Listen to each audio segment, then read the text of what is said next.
I know from my Instagram audience, you guys probably saw we went and did a track day with Travis Wyman. And for those of you who don't know who Travis Wyman is one hell of a rider. He's Moto America's Stock 1000 runner-up in 2021 and 2018. And he's a Harley-Davidson bagger racer for Team Saddlemen. If you guys haven't seen Moto America King of the Baggers, I'm going to put a link down below to some videos. You guys should check it out, because if you haven't seen it, it's absolutely amazing. To see these types of bikes, these baggers with 131s in them, riding around the track at speeds of 180 miles an hour, that's crazy. I mean, it's absolutely mind-blowing.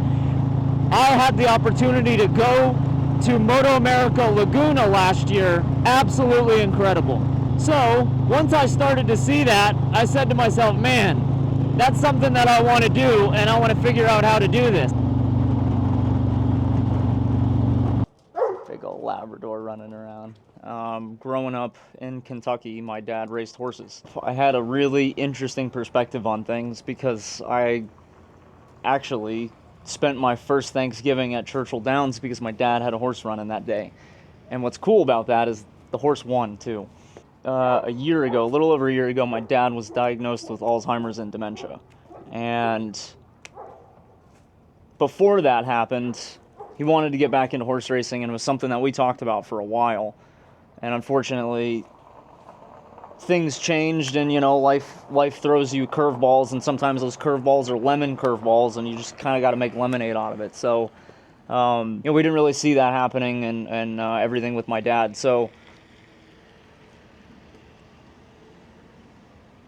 and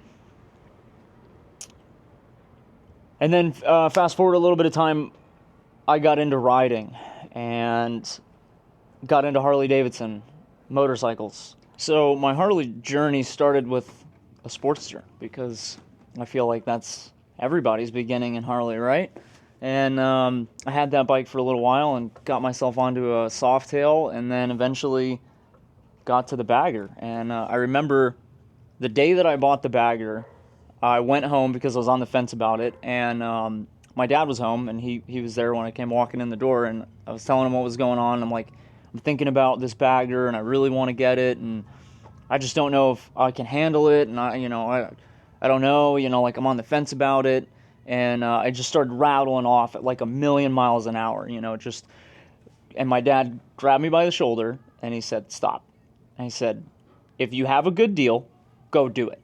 And we had a great deal because it was the last day of the month, and I traded my bike in, so we had a great deal on the table, and I just couldn't miss the opportunity. So I went back, and I got the bike, and rode it home, and I'll never forget, my dad seeing it when I finally got the bike home. We did all the paperwork and everything. It was like 3 hours later, finally get it out of there.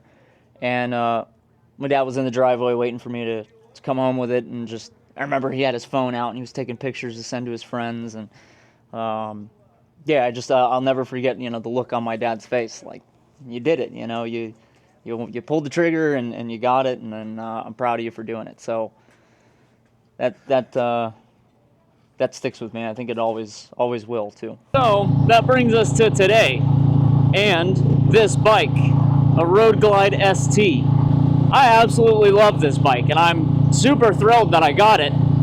I rode to Sturgis on this bike, out to California, rode through Colorado, Wyoming, Utah. I mean, it's seen a bunch of different places now, and in 2025, we're going to be doing all the Harley events, so it's going to see even more places. And let me tell you something, there's just something special and unique about taking one of these to the track and digging the floorboards into some curves and just getting out there and ripping. It's a whole lot of fun, and there's no other place where you can ride a bike like this, like that, than the track, right? You got to go out there and do it.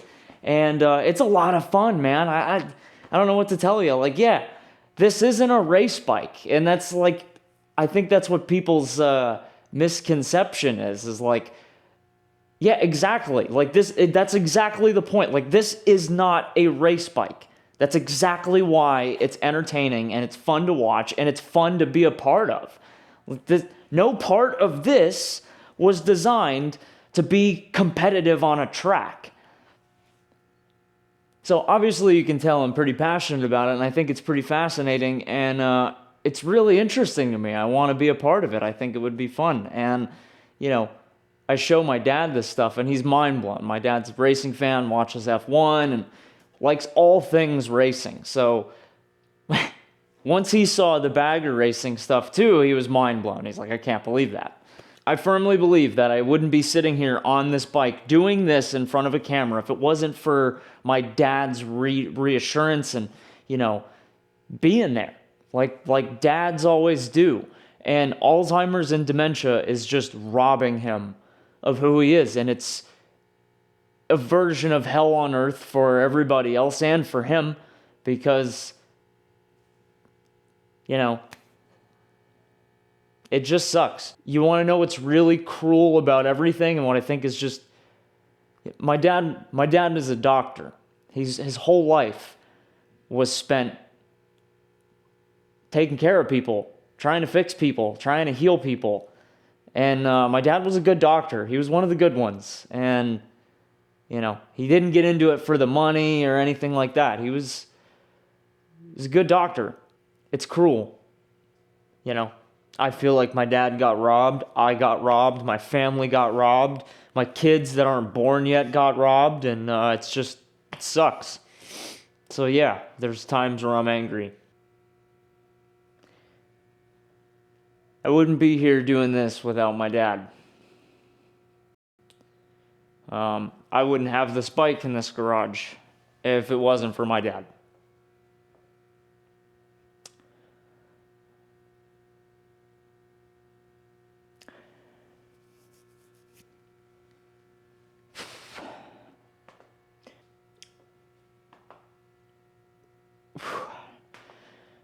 We started with 4 legs and 1 horsepower, and now we have 2 wheels and a lot more horses. And I want to win one, and I want my dad to see it.